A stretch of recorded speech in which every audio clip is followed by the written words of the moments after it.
Welcome back. Today we're continuing our journey through Proverbs, and in Chapter 3, we're diving into some life-changing wisdom. This chapter calls us to trust God, prioritize His wisdom, and live a life filled with peace and blessings.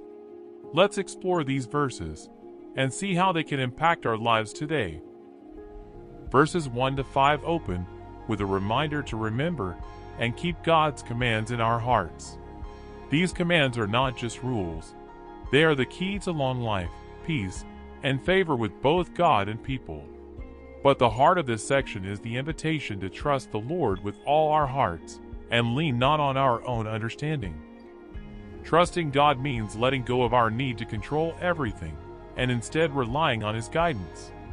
It's like trusting a guide who knows the way when we're lost on a trail. This trust brings peace and favor, not just from God, but also in our relationships with others. Think about it. How often do you rely on your own understanding in situations instead of trusting God? What might change if you fully embrace the peace that comes from trusting Him? Verses 6 to 8 emphasize how trusting the Lord leads us to understanding and wisdom. When we acknowledge God in all our ways, He will make our paths straight. This isn't just about avoiding mistakes. It's about the peace that comes from walking the right path, a path that leads to life. It's easy to get caught up in the chaos and noise of life, but these verses invite us to step back and acknowledge God in every part of our lives, whether it's decisions, relationships, or even our future plans. God will direct our steps, not just for our benefit, but for His glory. Are you acknowledging God in your daily decisions? Have you given Him permission to direct your steps? Verses 9 to 10 are a clear call to honor God with our wealth.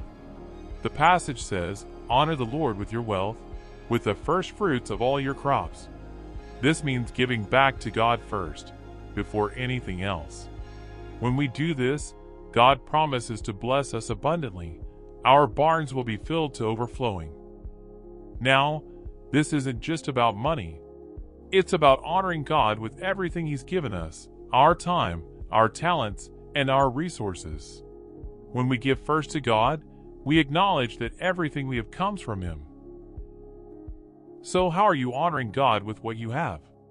Are you putting Him first in your finances, in your time, and in your decisions? Verses 11 to 12 remind us that discipline from the Lord is a sign of His love. Just like a parent disciplines a child they love, God's correction helps us grow. It's not punishment. It's His way of refining us and bringing us closer to His perfect plan. God's discipline can be tough, but it's always for our good. It's an opportunity for growth, for learning, and for becoming more like Him. Think about the times in your life when you've faced difficulty or correction. How has God used those moments to refine you? How can you embrace His loving discipline moving forward? Verses 13 to 18 describe the blessings that come from seeking wisdom. Wisdom is more valuable than silver or gold. It's a tree of life to those who embrace it, bringing long life, peace, and joy. Can you imagine what it would be like to possess the wisdom that leads to such blessings? Wisdom gives us peace and satisfaction. It brings lasting joy, the kind of joy that the world can't offer. So, do you value wisdom the way Proverbs describes? Are you willing to seek it with all your heart, knowing that it's a treasure that will bring you lasting fulfillment?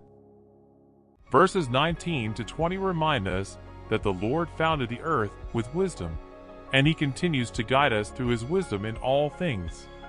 Just as He set the foundations of the world, He's directing our lives with purpose and care. God's wisdom is woven into every part of creation, and it's available to us.